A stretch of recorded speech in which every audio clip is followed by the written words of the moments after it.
오늘 우리가 살펴볼 평안 노트는 구약성경 여호수아 1장 1절에서 9절까지의 내용입니다.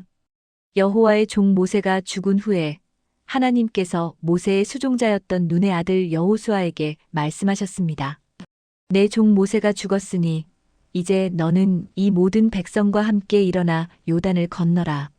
내가 이스라엘 자손에게 주는 그 땅으로 가라. 하나님은 이미 약속하셨습니다.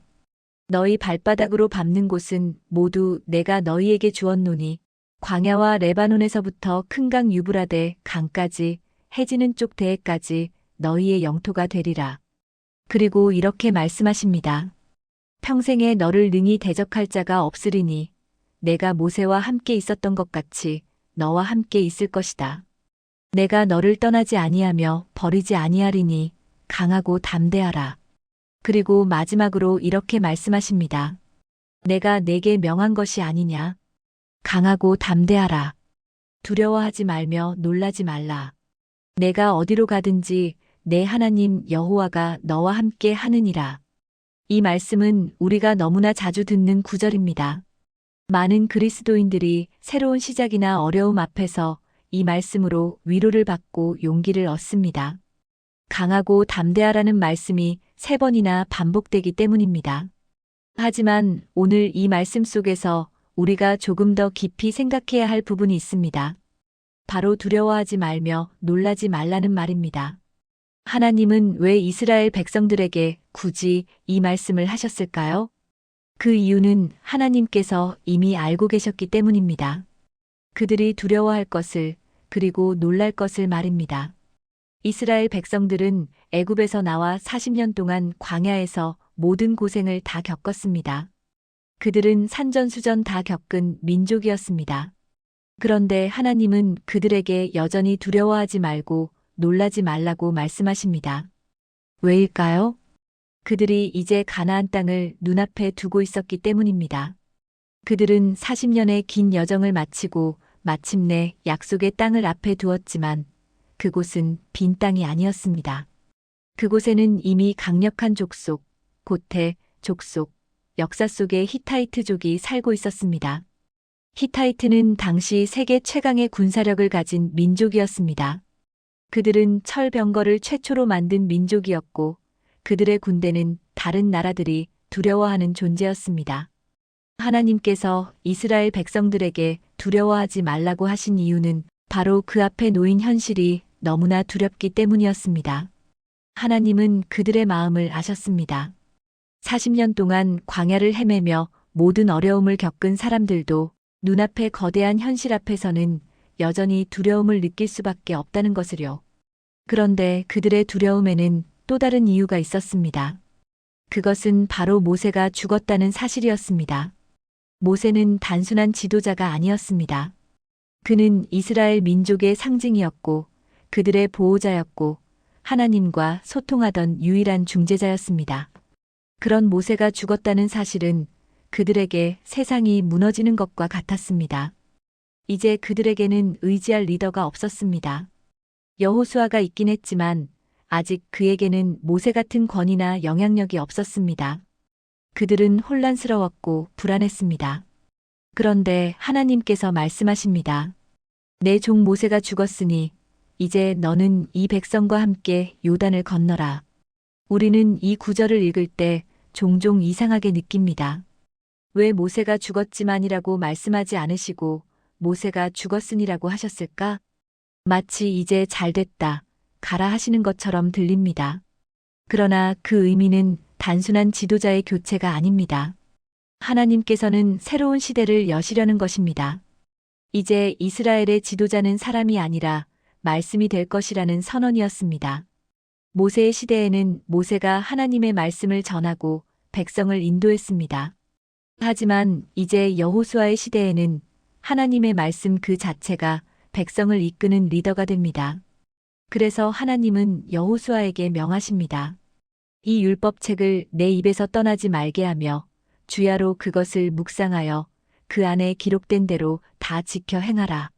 그리하면 내 길이 평탄하게 될 것이며 내가 형통하리라.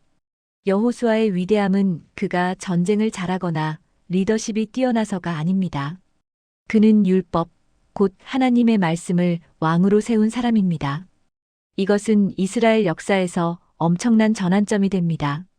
모세는 사람으로서의 지도자였지만 여호수아는 하나님의 말씀을 이스라엘의 왕으로 세운 사람입니다. 그는 하나님의 말씀을 앞세웠고 이스라엘의 모든 행보를 말씀에 맡겼습니다. 그래서 여호수아는 단지 후계자가 아니라 신앙 체계를 새롭게 세운 지도자였습니다. 여호수아 3장을 보면 그가 요단강을 건너기 전에 제사장들에게 언약궤를 메고 백성보다 앞서가라고 명령합니다. 놀라운 점은 이것이 하나님의 명령이 아니라 여호수아의 결단이었다는 것입니다. 하나님께서 나중에 그 결정을 인정하시지만 먼저 그 명령을 내린 것은 여호수아입니다. 그는 하나님의 뜻을 알고 있었습니다. 하나님의 말씀, 곧 언약이 가장 먼저 앞서가야 한다는 것을요. 그 뒤를 백성이 따르는 것이 하나님의 뜻임을 그는 깨달았습니다.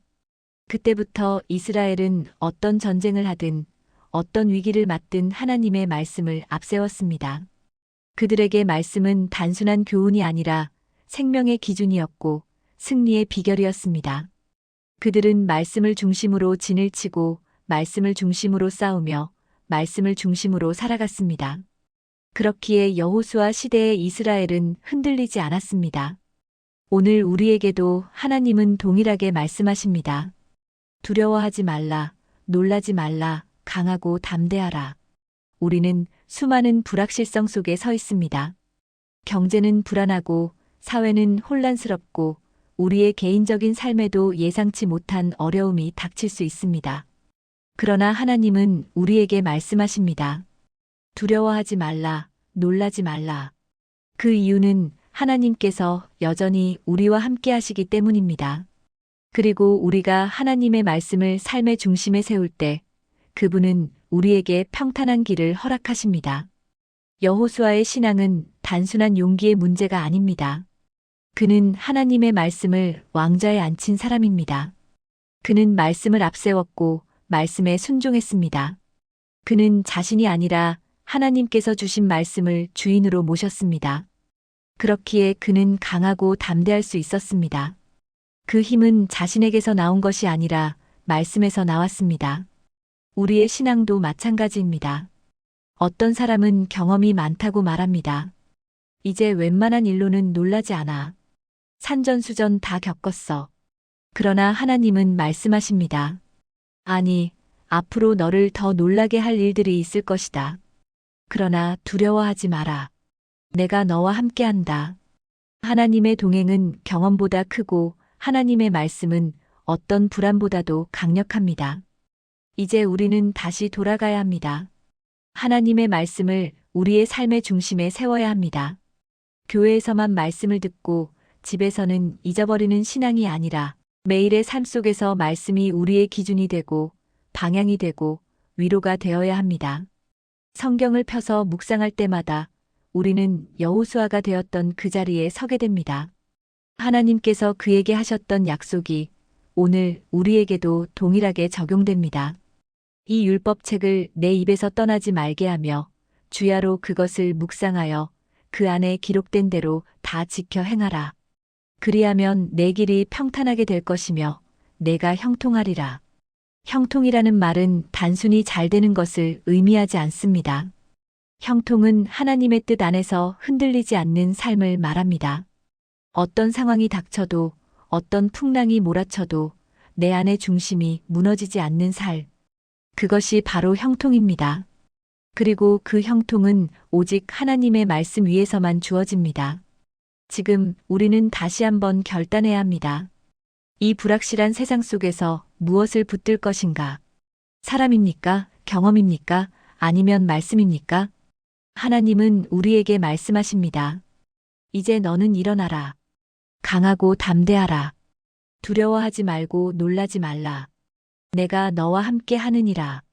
하나님은 오늘도 여호수아에게 하셨던 그 말씀으로 우리에게 약속하십니다.